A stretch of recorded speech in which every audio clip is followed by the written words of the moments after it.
Assembly call করেছেন, আমার দাবি মানতে হবে। প্রথম, সামরিক আইন মার্শাল ল উইথড্র করতে হবে।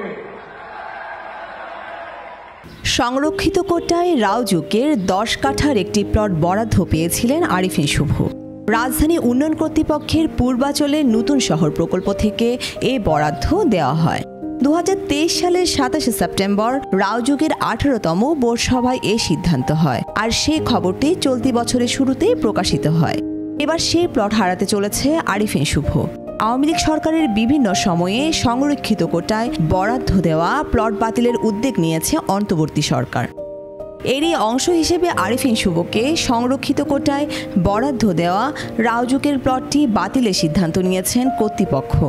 আরিফিন শুভর সঙ্গে সিনেমাটির প্রযোজক লিটন হায়দারের প্লটও বাতিল হচ্ছে।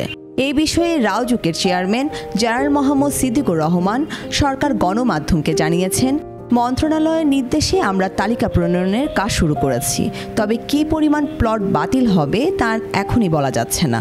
মূলত যেগুলো রেজিস্ট্রেশন হয়নি এমন শতাধিক প্লটের তালিকা তৈরি করা হয়েছে, যা বোর্ড সভায় উপস্থাপন করে বরাদ্দ বাতিল করা হবে। রাউজুকের পূর্বাচল নতুন শহর প্রকল্প থেকে শুভকে 10 কাঠা আর প্রযোজক লিটন হায়দারকে 3 কাঠা আয়তনের একটি প্লট বরাদ্দ দেওয়া হয়। এরপর এ প্লটের বিপরীতে আরিফিন শুভ সরকার নির্ধারিত টাকা জমা না দিয়ে একটি চুক্তিপত্র গ্রহণ করেন, কিন্তু সময় স্বল্পতায় তিনি এ প্লটের রেজিস্ট্রেশন বা নিবন্ধন করতে পারেননি। এরই মধ্যে গেল 5ই আগস্ট আওয়ামী লীগ সরকার ক্ষমতাচ্যুত হওয়ার পর শুভর প্লটসহ রাজনৈতিক বিবেচনায় বরাদ্দ দেওয়া প্লটগুলো নিয়ে নানা হিসাব নিকাশ শুরু হয়। এরই ধারাবাহিকতায় আরিফিন শুভ ও লিটন হায়দারের প্লট বাতিলের সিদ্ধান্ত নিয়েছেন রাউজুক। বর্ণিশা চৌধুরী, ডেক্স নিউজ, বাংলাধারা।